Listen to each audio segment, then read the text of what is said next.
Halo, assalamualaikum warahmatullahi wabarakatuh.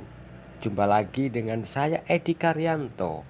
Kali ini akan berbagi cerita tentang perintah Nabi Musa pada Yahudi masuk ke Baitul Maqdis. Kemurnian fitrah orang-orang Bani Israel itu telah dirusak oleh kesesatan. Konflik antara Israel dan Palestina sudah berlangsung beberapa dekade sejak 7 Oktober 2023 yang lalu. Ketegangan antara kedua negara kembali memanas. Hampir sebulan ini Israel terus melakukan serangan-serangan brutal terhadap warga Palestina di jalur Gaza, khususnya Gaza Utara.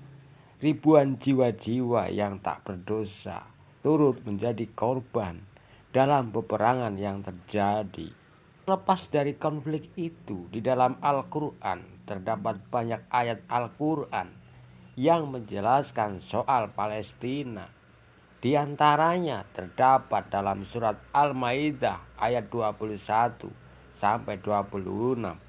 Ayat ini telah banyak ditafsirkan oleh para ulama mufassir. Dalam ayat 21 Allah Subhanahu wa taala berfirman yang artinya, "Wahai kaumku, masuklah ke tanah suci Baitul Maqdis yang telah Allah tentukan bagimu, dan janganlah berbalik ke belakang karena takut kepada musuh. Nanti kamu menjadi orang-orang yang rugi."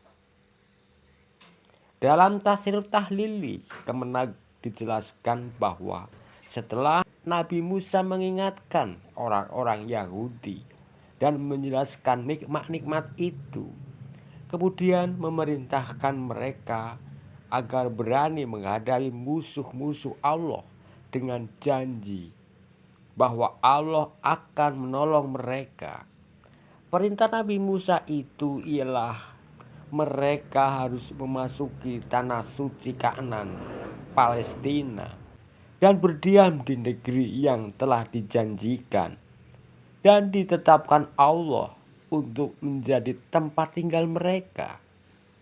Menurut riwayat Ibnu Asyakir dari Mu'adz bin Jabal bahwa tanah suci itu diantaranya sungai Tigris dengan sungai Furat. Tanah itu disebut suci karena telah sekian banyak nabi menempatinya yang senantiasa mengajak kepada agama tauhid. Karenanya tanah itu bersih dari patung-patung dan kepercayaan yang sesat.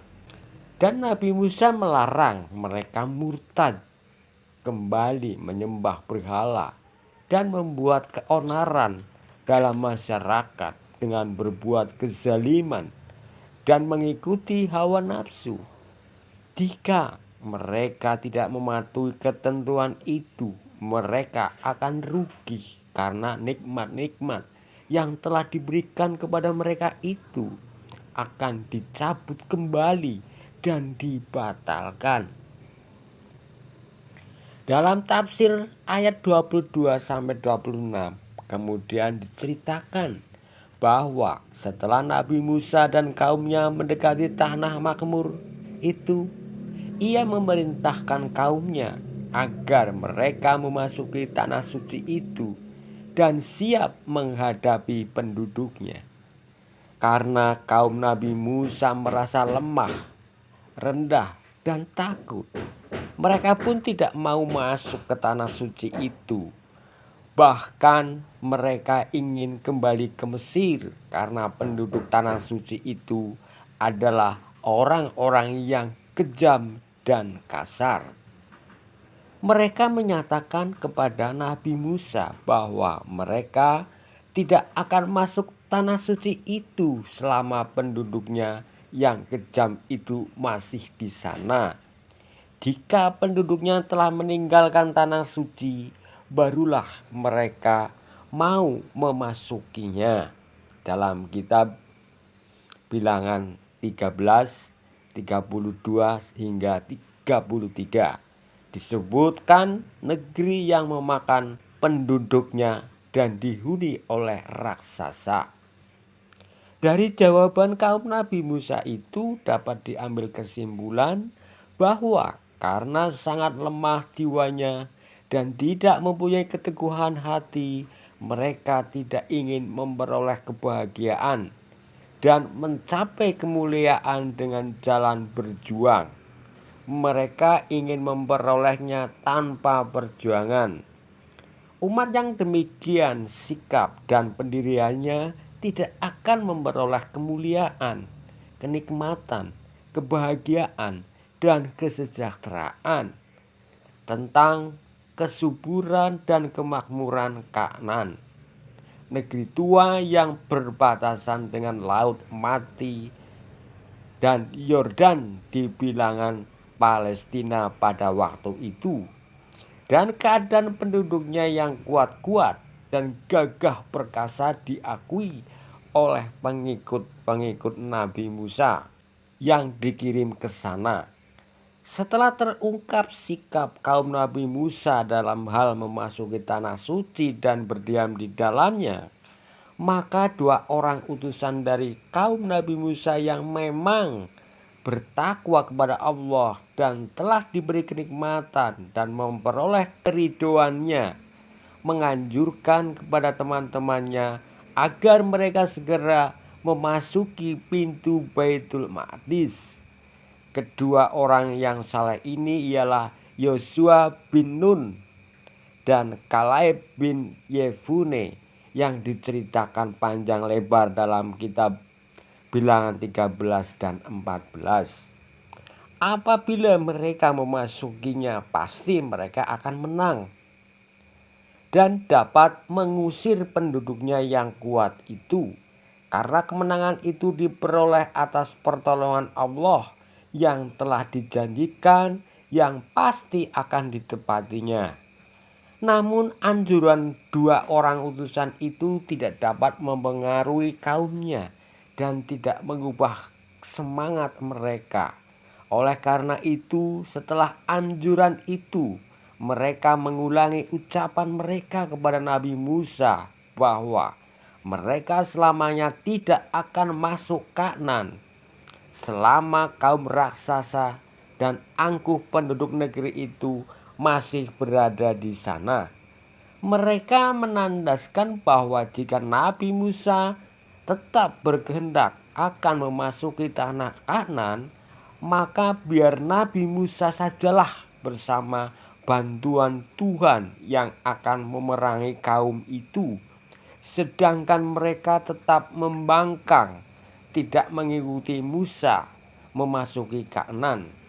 Jawaban mereka ini menunjukkan kedangkalan pikiran dan kekerdilan mereka. Memang mula-mula mereka telah menyembah Allah, mengikuti Nabi Musa. Kemudian mereka berusaha menyembah anak sapi, mengikuti ajakan Samiri. Memang kaum Yahudi itu biasa membangkang terhadap nabinya, malah kadang-kadang membunuhnya. Setelah ajakan Nabi Musa tidak ditaati oleh kaumnya, bahkan mereka menolaknya, maka Nabi Musa menyatakan keluhannya kepada Allah bahwa ia tidak dapat menguasai kaumnya. Karena Musa alaihi wasallam mohon kepada Allah agar Musa dan saudaranya di satu pihak dan kaumnya di pihak yang lain dipisahkan, dan mohon kepada Allah agar memberikan keputusan yang adil. Maka apabila kaumnya yang fasik itu akan disiksa, hendaklah Nabi Musa dan saudara-saudaranya diselamatkan dari siksaan itu.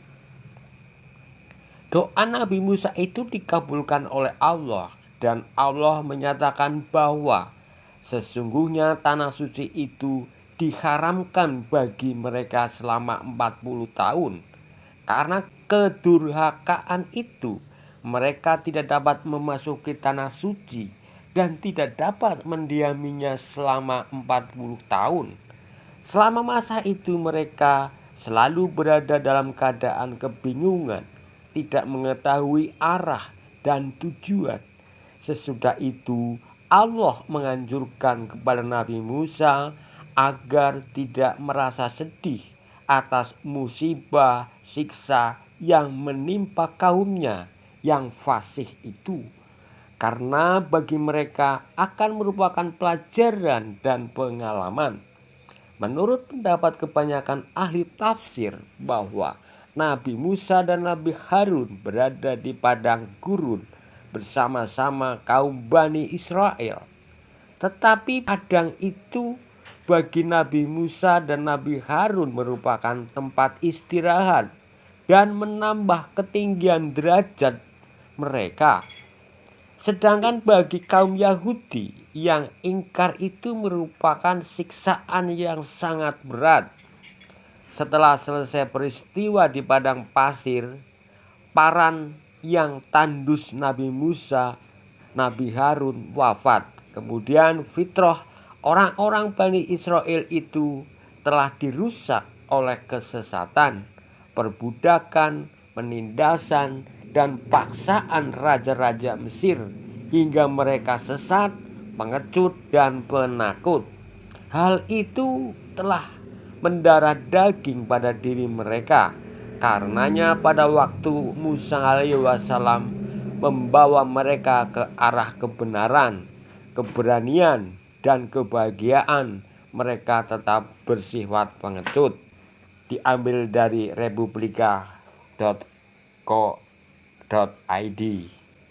Demikian kisah tentang Israel dan Palestina. Semoga bermanfaat, menambah keyakinan dan ketuhanan, dan tetap reda perang antara Israel dan Palestina. Akhirnya, assalamualaikum warahmatullahi wabarakatuh.